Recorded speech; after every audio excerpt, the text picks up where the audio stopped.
say crofobia my say mum post video na mum post ni anim ko but your Facebook page no so na be hwa de Ibrahim de FM wo baby apate yi eboy oho baby amotete no baby a sister ya wote wode ne sa ni nkrofo na omo mote animu hayi omo mote na baby apata na asina bench no wono bench no oho na Abdul-Malik Azenbe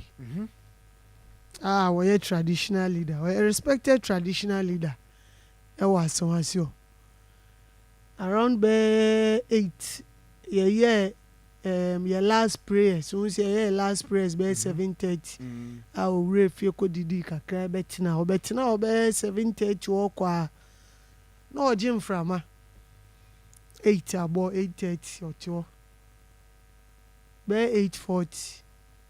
ena nkofo no ti motorbike so na car we engina wontina otoa say bebi aka no na main street say community center so as community center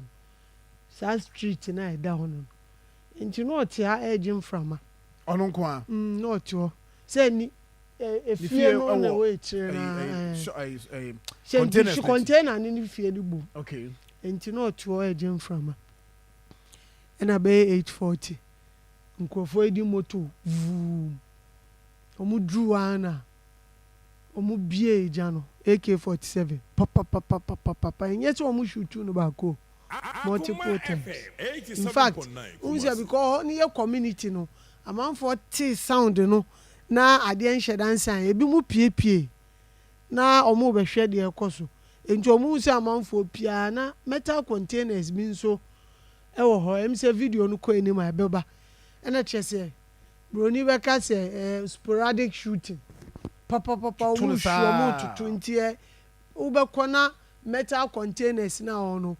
etuo na piesi na police phone gina ha no na police phone no ejina wa mo de omunsa echreche ntina apentina upia enyeye akobi kra se opie wo fa de na nka oto abo mo ba hu de we a omo tututuo na osan ko na cheaper because who knows why na be next ena omo bo no tuo na omo tu ka po a ekọ but say John me ade am hu ni say ebe bo ani se bebi a ye tututu no hu say CCTV na ya mount ena police phone ndo omo on no mo chreche no nti omo ebe duru bebi a omo be che ade no bebi a PS nti ani na metal containers ena nti ani o St. Teresa school no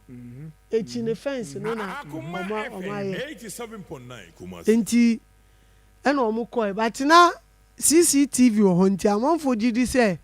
police for you use CCTV na say ye adwuma nko ande a omo betimi attrack omo because say CCTV no the edi track ni say maybe the udi boni wase no enye visible but etimi ya reverse tracking say maybe ehu atade a wo hye ne moto na wo tini etimi ehu registration na mutimi ya reverse en na KNUST omo de ye ya omo chase as suspect na yesusu say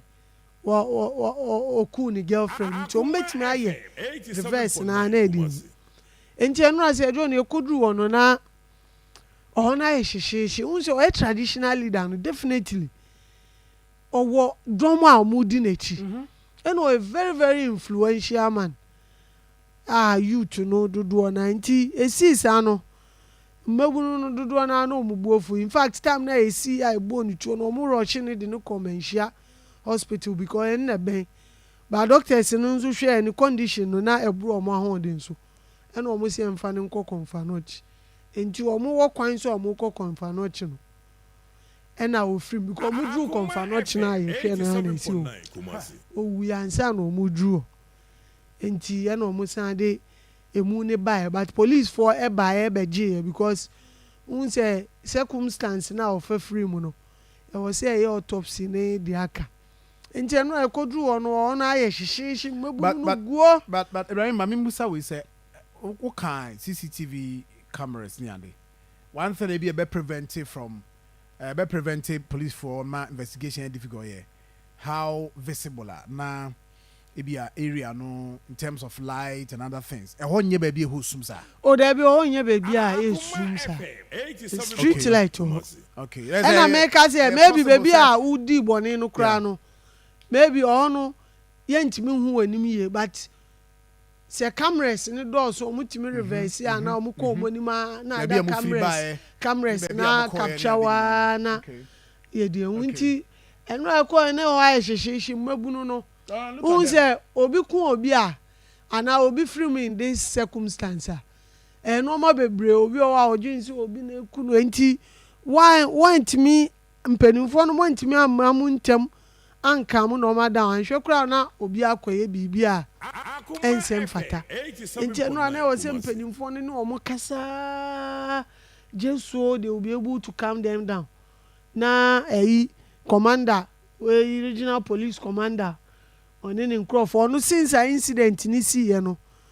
Tuesday no ho enu anso okotena wa ni omo kasa ya ha time a obedu a no omo wi autopsy ni ntina omo release emu no ama family no na de omo be ye no omo nso etimi aye na yape baabi edi no akosi enti omo nso bai no omo be hye mabunu no ebo se omo nje bibia mo omo na omo show omo bo se omo di sansem omo ko akochi omo na ye do omo afa mra kwan so eno MC no so by the same thing because leadership ne ka kire ni say omo ne mmabunu ne kasa de mmabunu ne sikia ne say omo di san ye be twa omo for now no motimi aka omo down but say investigation ne cha anhwe bedru time bi no na omo ntimi anya hwe amfa de mmabunu no be nti sa police for no animanim ya na omo ye magic bi na omo ntimi chi omo a ene de ebe ma bibia ayo okay enti enna na omo stre police for ni say omo investigation che so omo double omo effort na ye ntimi enche nipa bone for omo di sa ewudi semi enti ye hwe police for abehye omo bo MC Fast Koreman as the head of music ono nso ahye omo bo council of Zongo chiefs eno omo nso by omo catch omo so omo besre omo impo se ekwachi omo di sa na mmabunu no enye omo adwene se omo beku omo na mom yemfa omo famra kwan se bi okra na for you no na a syndicate enti se wo chi de oyes ana na wo ku na woku aboa no obatu ntwa ni timfri enti se ye jamo police for no na omo ye omo further investigation ebi okra na omo akwachichi mpenimfo ana obi o a ohye ase ankasa enti omo na omo akasa omo si o mate but ye bon pa ise John ampa omo ate nra omo di mu no ko Binduri unse osaye ohene ewo Binduri o kadi divisional area chief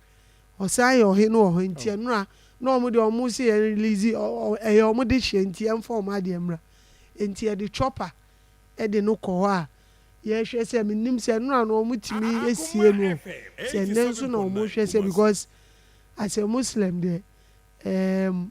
unse ne de passion ye ma won chesa enti ya autopsy ne de aka ne se besie na investigation etima akoso enti eno ade course wo ho no but de mi hu ye ne se na police presence e was ropa eno a ufa kona bia e fly side ono I say the police for to vantage positions omo hwe se bibia betimi aya na ombe maintain law and order enti ye hwe nim se yesi ade ejuma na aka ni ya police for ejuma no pela make say police and saying the new IGP ama men na busy pa some arrest or more very busy unse no IGP e deploy enti esi ano IGP ni abre case we enti no we deploy special team ama omo abeka